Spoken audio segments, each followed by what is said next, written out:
Welcome to Corks and Conversation with Edwin Hill Yes, Cathi, I am so excited to and talk to invited. Edwin.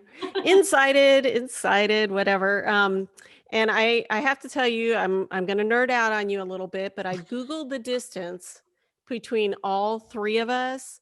Cathi in South Dakota, I'm in South Florida, Edwin's in Boston, and we almost make an equilateral triangle on the map. So we're all between like 1,500 to 1,700 miles apart. So kind of Nice. cool. Yeah. Yeah, that is Good thing pretty we have nerdy. Zoom, That's right? fabulous. And thank goodness for Zoom, otherwise we wouldn't Yep. be able to do this. So and Yep. see each other, which is so nice. Yeah. Yep. So before we get to talk with Edwin, let's talk about Edwin. He is an Edgar and Agatha Award nominated author of 3 novels, Little Comfort, The Missing Ones, and Watch Her, which I'm holding up here if you're watching us on YouTube. It is a creepy cover with good reason, just saying. It's a really cool cover. Edwin has been praised by Booklist. Edwin's novel has been praised by Booklist as complex, dark, sometimes downright creepy, with a profusion of deeply conflicted characters. His thrillers, featuring Harvard librarian Hester Thursby, have won him a nomination for the Sue Grafton Memorial Award and 2 Agatha Award nominations. He's been named a writer to watch by Mystery Scene and Publishers Weekly, both of which have lauded his ability to build compassion for his characters and the way the emotional impact of the characters is as important as the mystery. Edwin lives in Boston, the northeastern part of our triangle, as Christy pointed out, with his partner Michael and, very importantly, his favorite reviewer, their lab Edith Ann, who, Edwin likes to tell us, likes his first drafts enough to eat them. And I will add that Edith Ann has her own page on Instagram, which I follow. Edwin, She welcome. appreciates that. It's so nice to talk with you today. Oh, thank you. Thank you so much for having me today. Yeah. Yeah, it's great. So before we get into anything important, let's talk wine. Oh, Okay. sure. Yeah. Yes. Yep. All right. So Edwin, you chose the Kim Crawford Sauvignon We Blanc. all have it. Look at this. Yeah. That I does know. not happen very often that we I all know. get it.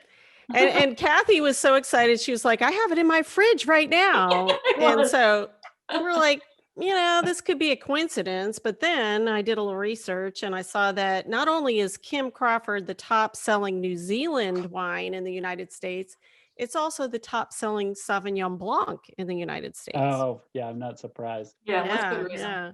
If it's not true, then you can blame Katie Brown because she had a vinepair.com article that I read that said the 12 things you should know about Kim Crawford wine. So that's where I got it from. But if you guys take a sip. We'll taste while you read info. Cheers. Cheers. Cheers. Okay, so it should be the aroma is citrus, tropical fruit, and crushed herbs. Mm-hmm. And the palate is vibrant acidity with plenty of weight and length, and ripe tropical fruit flavor with passion fruit, lemon, and grapefruit. Mm-hmm. I'd just say it's easy to drink. Yes. A little too easy to drink sometimes. That's what Cathi said the other day. She's like, that's a little too easy to drink. It is. I do And it love the aroma. I mean, Mhm. when you pick it up into to drink, you can really smell that. I don't know. I think we need to go to New Zealand just to. wow. Anyway, yeah, and have it with lobster because that's what it says to pair it with. I'm Oh, like, that sounds you know good what? to me. I'm not going to say no. Yeah. Oh. Yep. Perfect. Anyway, so Cathi, Mhm. should we get involved in the questions? I while think we should get talk my about sip. Edwin's book. Yes, that is what we're here to do. But the wine is lovely, so thank you for choosing this because it's a Yes, it is delightful drink. Mm-hmm. Okay, here we go. So the setting and the story for Watch Her involves a for-profit university, Preston University in your novel, owned by the Matson family, I believe it was. And they'll accept kind of any student who will pay, right? Regardless of their backgrounds or whatever. Mhm. I really wasn't that familiar with for-profit universities, but when I first heard the concept, I have to admit that a kind of famous last name university popped up in my mind. And I was wondering, where you came up with the idea. What was the inspiration behind this whole concept? Oh my goodness, it's a very long story, but I'll give you the short Here we version, are. We and then outlined. I can give you the longer one. Okay. I worked in college publishing for many years. Mm.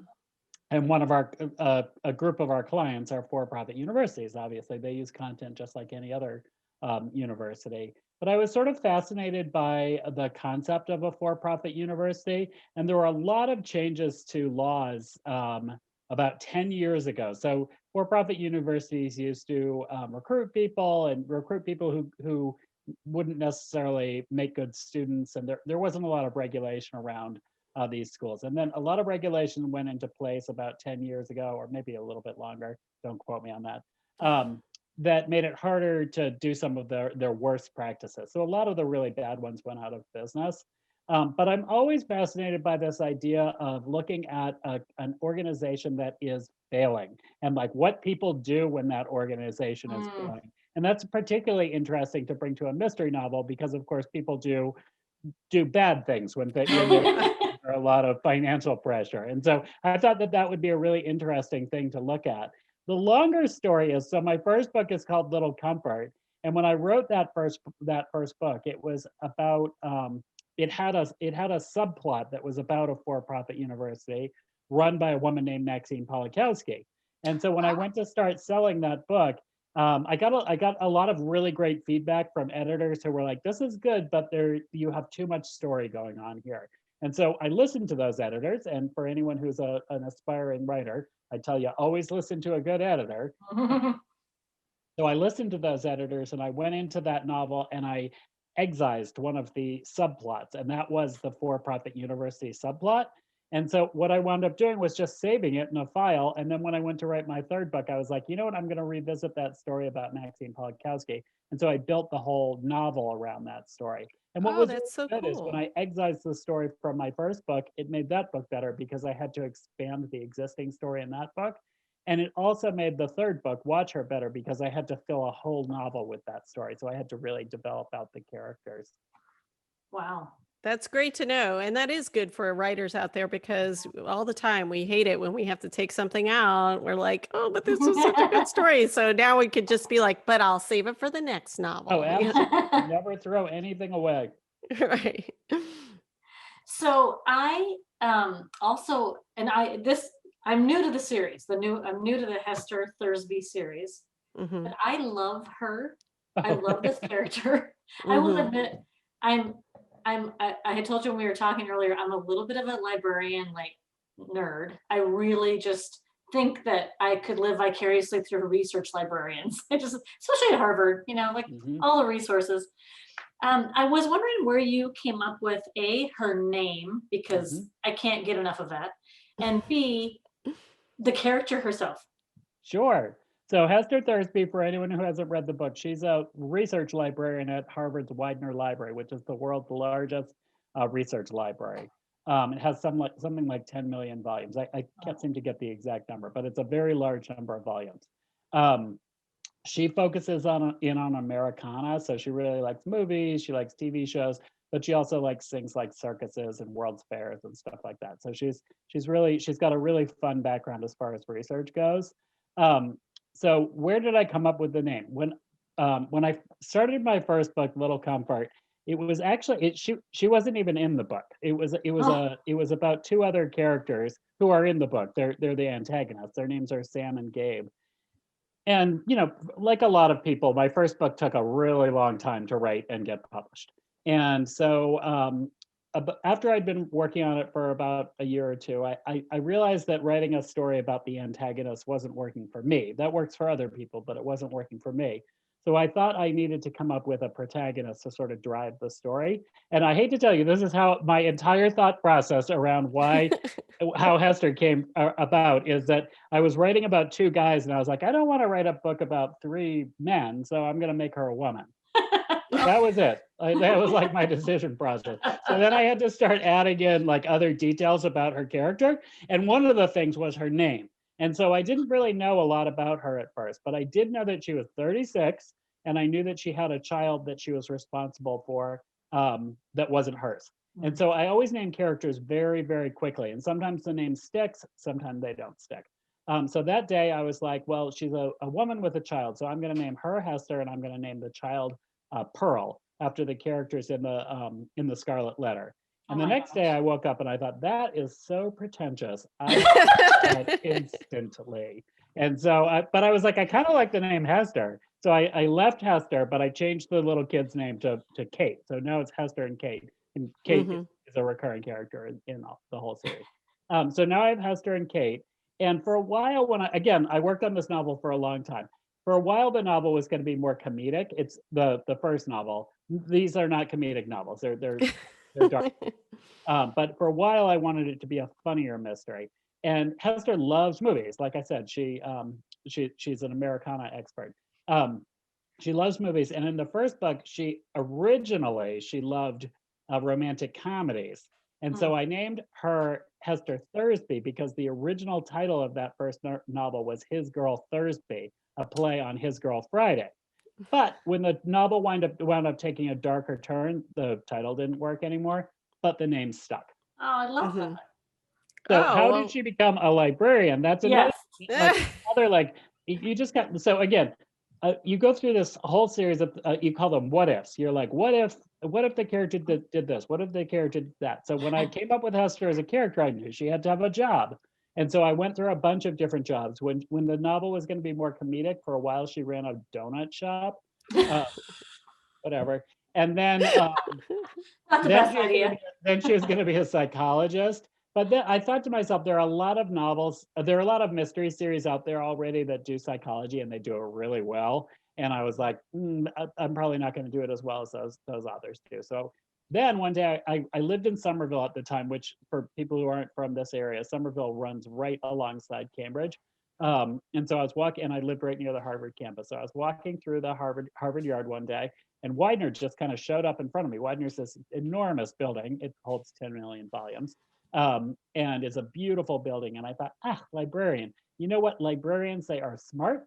They have access to information that Mhm. not all people have. And more importantly, they know what to do with that information, and they know how to ask questions.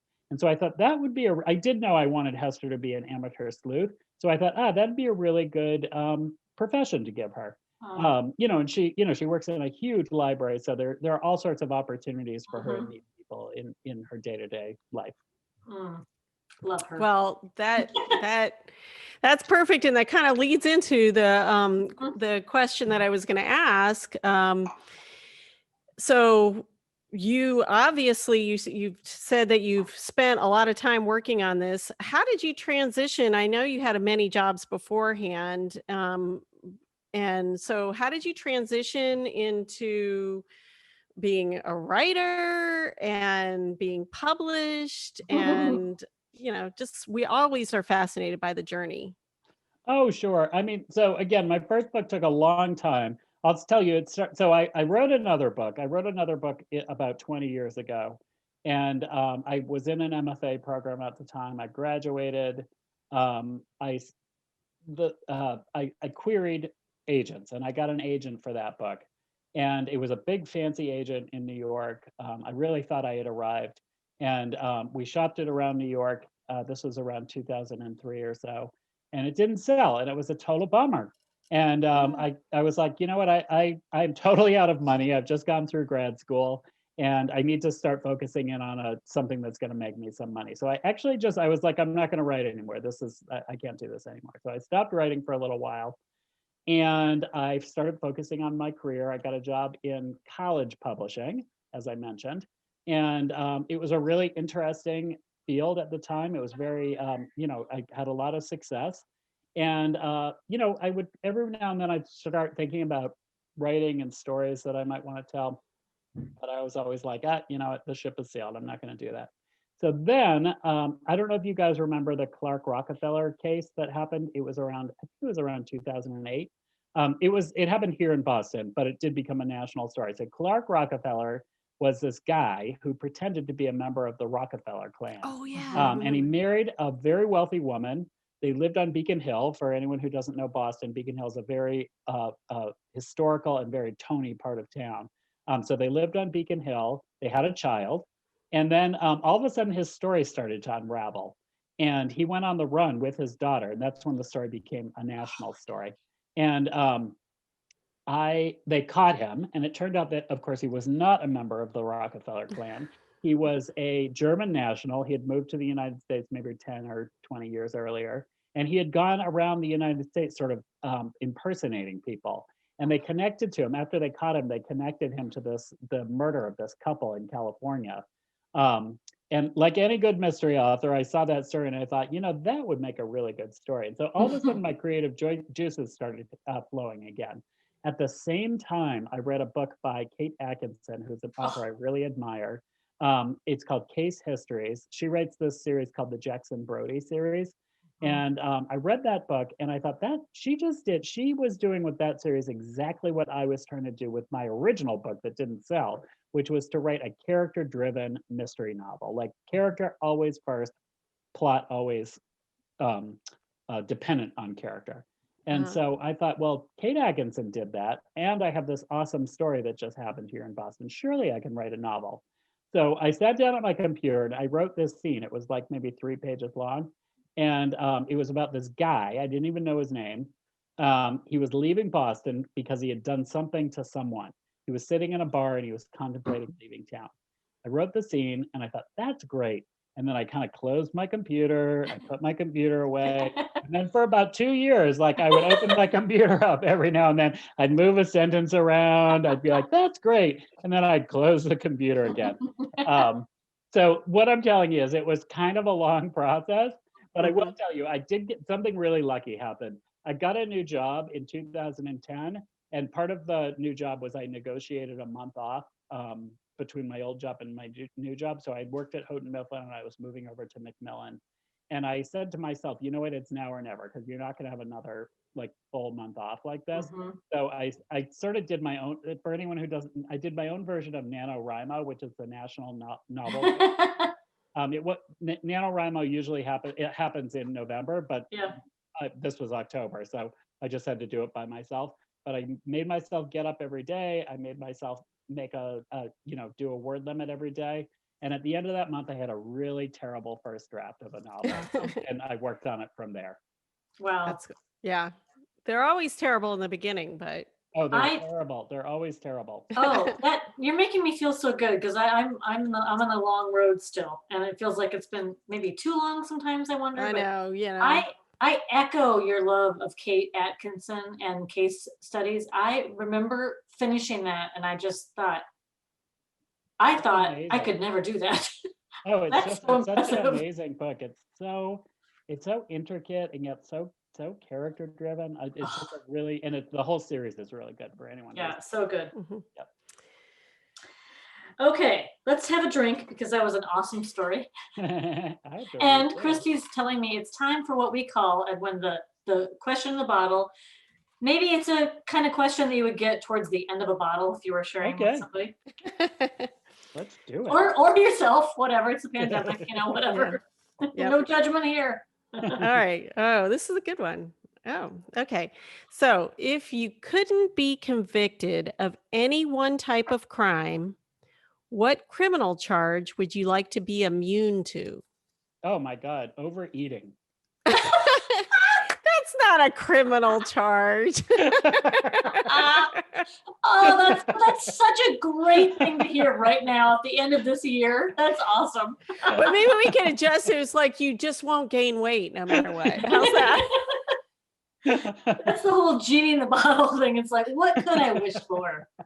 I would have said speeding, but I think overeating is also good. I thought speeding right away too. I was like, that's awesome. You had such a quick gut reaction. Oh, overeating. Like, forget it. Yeah. That's all that lobster up there, right? That's awesome. Okay. Okay, so Christy, moving forward. Yeah. All right. So there's lots of justifying going on throughout Watch Her. Almost every character goes through a point where they're turning a blind eye to something that is either criminal or morally wrong, which Wow, this plays right into our question in the bottle. And conflict arises either internally or between characters as to whether their justification is valid and maybe universal. So, did you start out with this theme in mind, or did it just kind of evolve naturally as you were writing? Because it seems like it's throughout. Mhm. Hmm. Uh, no, I don't start out with themes. I usually start out with sort of a broad idea of where the story is going to go. So every novel in the Hester Thursby series has the same structure. They're all told from 4 points of view. Hester Thursby will be one point of view, and then there'll be three other point of view characters. Um, and the I never know who the other three point of view characters are going to be when I start my first draft. They sort of come out of the first draft, and it's whichever characters sort of speak to me. With this one, this one is a little bit different because I knew Maxine, because I had already written Maxine before. I knew Maxine would be one of the point of view characters. Um, and the moral quandaries sort of come out of that writing. I will say all of my novels are morally ambiguous. I will put it that way. And there are always like the criminal doesn't always come to justice at the end of my novels, and that's by design. And I want people to sit with sort of the decisions that are made. I think everyone makes poor decisions in their life. Everyone makes good decisions in their life. You probably don't make poor decisions on the level of some of the characters in my novel, but I Hopefully not. one of the things that I always try to do with all of these novels is to think about um, redemption and think about what it means to forgive and what it means to I have to tell you, you did a very close reading, what it means to justify poor decisions, and how those can reverberate throughout a life. Hmm. You make a really bad choice in your life and it stays with you. And that's one of the things that I really look to explore in this. With this book, I will tell you, I didn't know who the murderer was for a long time. I Oh, changed who You really? the totally did murderer. not.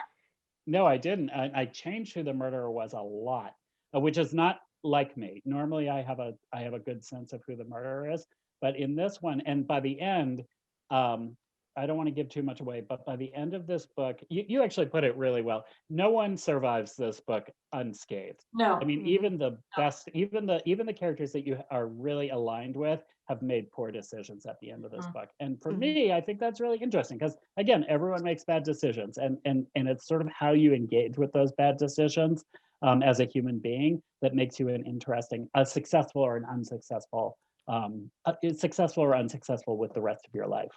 Right. Yeah. I mean, that's a major life lesson. I'm thinking my college age daughter is just outside the door. I'm like, can you come in here and listen to this? But So true. I mean, I can't I know. imagine. I was like, because I was doing the same thing. Like when I'd be like, I don't know if I'd do that. Mm, Maybe no, I don't know. So it yeah. was throughout. Yeah. So one of the big themes in this is just this idea of mothers and daughters. Oh There my. are a lot of mothers and daughters in this story, both traditional mothers and Mhm. daughters and sort of like found mothers and daughters. And the story revolves around sort of one of the themes of the story is what does it mean to sacrifice for a child, and like what does that do to you as a human being? Hmm. I know, and that's so funny because that was Kathy was just about to ask you I about did. that. I loved that theme. And the other thing that I loved, and I wanted to compliment you on, I mean, truly, when I finished this book, I felt one of the things I absolutely loved about it was the diversity in your characters and the family structures, just the gamut, and the care that you showed them in all these different um, experiences. Oh, And I thank was you. wondering, I mean, when you depicted all these different characters, it just was so sensitive and thoughtful. And I was wondering if you were, I feel dumb saying this, but was that an intentional, like at the beginning, like, okay, I'm gonna, or was that just how it happened? I mean, it was interesting. So again, again, there are always four characters in these novels. They're four point of view characters, and so because we live in the world, the four characters have to be different. Like there are lots of different people in this world, right? And so when I started this book, Hester is always the same. Hester is now 39 years old, and she is, she is who she is. One thing that was interesting about this story is that there's a recurring character in the series named Angela White, Mm. who she appeared in the first book, sort of 2/3 of the way through the book, and she didn't even have a name. There was a murder in that book, and we needed a detective to come and investigate the murder. And so for a while, she was just like the detective. I don't even know if she had a sex, to be honest. She was like the detective who showed up. And but then I started giving her some lines, and then I wrote in some scenes for her. And this is one of the rewarding parts about writing a series. Um, as I was touring for that first book, like a lot of readers would tell me, "Oh, we really like that Angela White," and so I thought, "Oh, that's interesting too." So Note I to was, self. yeah, exactly. And so it's really nice to be able to respond to that, and it made perfect sense to like make her a recurring character too. So I was working on my second book at that point. I was almost done, but I was like, I'll just sort of backfill a storyline for her. So I brought her into that book as well, and she had a larger role in that book, but still not a major role. And so then when I was starting this book, I was like, let's try and work Angela White into this. And then as I was going through that first draft, I was like, let's make her a POV character, because she's adding a lot to the story, and she's adding a lot of texture to the story. So she's an interesting character. I mean, she's a lesbian. She's married to her partner. Her partner has an ex-wife. Her ex-wife and her partner have a child together. So it just, it adds a lot of diversity to the story. And I found it really interesting to explore her as a character. I roughed her up too. I gave her like she made some decisions that I'm not going to give too much away, but No, she we made won't. some decisions that she'll carry with her. Mhm.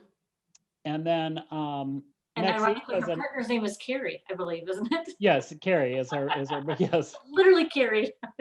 yep. And then so Maxine Polikowski was a character who I knew would be in this story. And so she is, uh, this story centers around a fictional for-profit college called Prescott University. And Maxine Polikowski is the general manager for that school. So I found her to be an interesting character too, because she's someone who she's not been married, but she sort of has her own family. I don't want to give too much away about that. Mhm. And it was interesting to write her character. I'll tell you a couple things that I did with her to make my life easier. Is so like you have to sort of figure out who each of these characters are, and they have to feel authentic. And like, I am who I am, and I'm not any of these characters. So I have to make sure that they feel authentic to you as you read them. That Maxine feels like who she is, and you're not like, this is some guy writing this character. This is one of the things that I did with her is I made Maxine my exact same age, because I find age to be one of the hardest things to write authentically for, because when you think about it, like when you're a certain age, you have music that you reference, you have current events that you reference. And so Mhm. as I was writing Maxine, it made it really easy. We were both born in the same year, which meant that in 1990, like she was doing the same thing I was doing, or a similar Right. thing that I was doing, and I could kind of get away with that. And it made my life a lot easier as far as researching her as a character. Then the fourth character I don't want to talk a lot about Barrett, but the fourth character is a guy named Barrett, and he's much younger than I am. He's barely I think he's 19 in the book. He might be 20. And so that was interesting to sort of write a Gen Z character, which I don't even know many Gen Z, and so to sort of put myself in the head of a Gen Z character was really interesting. So is there more Hester coming? Well, I'm working on, you can see right over here, actually, that's my diagram from my current book. I'm working on a standalone book right now that's set in the Hester Thursby world. So it's in Boston. Angela White is actually a character in it. But Hester's making a little cameo appearance that I haven't told the editor about. But she's making a cameo appearance later in the book, but it's definitely not a Hester Thursby book. And then after that, I have a fourth Hester Thursby book planned. So there's a tiny little and I hope it's not annoying to the reader, but there's a tiny, tiny little cliffhanger at the end of this book. And the fourth book will sort of answer that question. So each of these books is set in a different, so far, the first book was set in winter, the second book was set in fall, the third book was set in spring. So this fourth book will be set in summer, and Hester has to go down to the shore, the Massachusetts shore, for to visit with her mother for various reasons. Ooh. Yeah. You know you already have me hooked. That's But a whole. I haven't started. I have not started that book yet. Oh my I'm gosh. hoping to start it soon. Awesome. But we get to go back and read the other ones we haven't read, Cathi. I know. I can't wait. Because they were both nominated for Agatha Awards, so that's pretty cool. It was awesome. Yeah. Yeah. Well, it's been such a joy to have you. Christy has one final question for you before we wrap up. Okay. So this appeases our listeners out there who are like foodies as well. So which of your characters would you like to share a meal with, and what would it be? Oh goodness, who would I? Well, it would probably be Hester, I have to say. I mean, I think that she and I would get along. We have a lot in common. And we would probably go out to Hester likes to drink. And so we would probably, I like to have dinner at a restaurant, but sitting at the bar. So we would probably go to a local pub, have Your drinks. Cheers up there, right? Yeah, Cheers. exactly. So we would belly up to the bar, have some drinks, and then we'd probably just have burgers. That's perfect. Yeah, it would be fun. And it would be a long night. Yeah. Yeah, and she would drink me under the table. Hester's only 4'9" 3/4 inches tall, but she knows how to tie one on. I like that Hester's not that tall. I share some common traits with that. Yeah. And I find that I like a small, tough woman. Absolutely. Okay, Great Edwin, answer. Our listeners are going to want to know more about you and your books. Where is the best place for them to reach out to you? Oh, sure. You can just go to my website, which is edwin-hill.com. Okay, and we'll have that on our links and share that with everybody. Yep, on our show notes and stuff, and definitely go out